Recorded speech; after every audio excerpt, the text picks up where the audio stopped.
Well, there are a lot of reasons that men are falling behind in this country, but a look at the numbers reveals one statistic that tracks the decline of American men almost precisely over time: the disappearance of fathers from the home. Between 1960 and 2016, the proportion of kids living with both parents decreased by almost 20%. The percentage of children living with only their mothers nearly tripled. In demographic terms, this is stunning. Changes to family structure this abrupt and profound typically are only seen in wartime. And yet, if anything, those numbers understate the reality of fatherlessness in America. In the high-income neighborhoods where journalists and policymakers tend to live, not a lot has changed. Most kids there still grow up with their fathers and mothers. But in the rest of the country, intact families are disappearing. According to a 2014 study by researchers at Johns Hopkins University, among younger parents without college degrees, 74% of mothers had at least one child outside of marriage. Out-of-wedlock births are now the rule across the country, not the exception.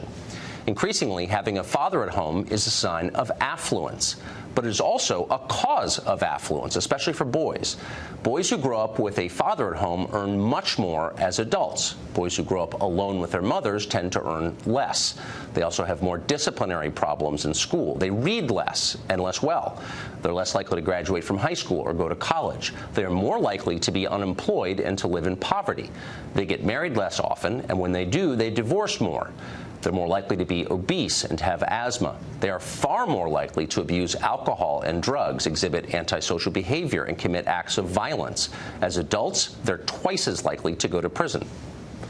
Now, these numbers aren't the result of one study, but of numerous large studies done over generations. The results hold true across geography and ethnic groups. White and black, urban and rural, they're always true. Boys raised without their fathers are at terrible risk. There is not much serious academic debate about that, if any. The nationwide breakup of families is a disaster, and not just a moral disaster, but a practical one.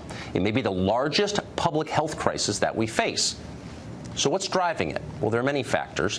Falling male wages certainly play a role. Studies show that when men make less than women in their potential dating pool, women tend to consider them less attractive marriage partners. Fewer men marry, more children are born out of wedlock. Some government policies also discourage marriage, particularly among the poor. Women on welfare who marry often see their food and housing subsidies cut dramatically. One recent report found that almost 1/3 of Americans know someone who hasn't married for fear of losing benefits. Broader changes in American culture have also had an effect on marriage and family formation. The dramatic decline in church attendance and religious observance is one of these. There are probably other reasons, too. Fatherlessness is a hugely complex problem. But the point is, it is a problem, a massive one. And what is remarkable is how rarely that is acknowledged in public. When was the last time you heard a Democratic office holder decry the out-of-wedlock birth rate? If you cared about reducing poverty, you would talk about it a lot. But they don't. Why is that? Well, exit polling answers that question. Unmarried mothers are a critical part of the Democratic coalition. In 2008, Barack Obama won 74% of single mothers who voted. In 2012, he won 75%. Alienating these voters in any way is politically risky for Democrats, and so they ignore the problem entirely. Over time, the progressive left has become openly hostile to the institution of marriage. Once again, voting patterns explain why. It's been more than 20 years since a Democrat running for president won the majority of married women in America. Unmarried women, by contrast, vote overwhelmingly for Democrats. In 2012 and 2016, the Democratic Party platform never mentioned the importance of marriage except when advocating for gay marriage. In 2013, as she was preparing to run for president, Hillary Clinton shot a video tribute to single mothers. Quote, "Single moms are the real heroines," she said. "They need even more of the help that grandparents, aunts and uncles, and good friends can provide." The one group that Hillary didn't mention? Biological fathers. Democrats who stray from this script tend to get attacked. Barack Obama spoke regularly and often eloquently about the importance of fatherhood. And yet, consistent with his party's orthodoxy, he said almost nothing about men marrying the mothers of their children. and that distinction is critical. Studies show that married fathers are by far most involved in their children's lives. You often hear our leaders refer to caring parents or grandparents or caregivers or some similar combination, as if the presence of any involved adult is enough for kids. But that's not true.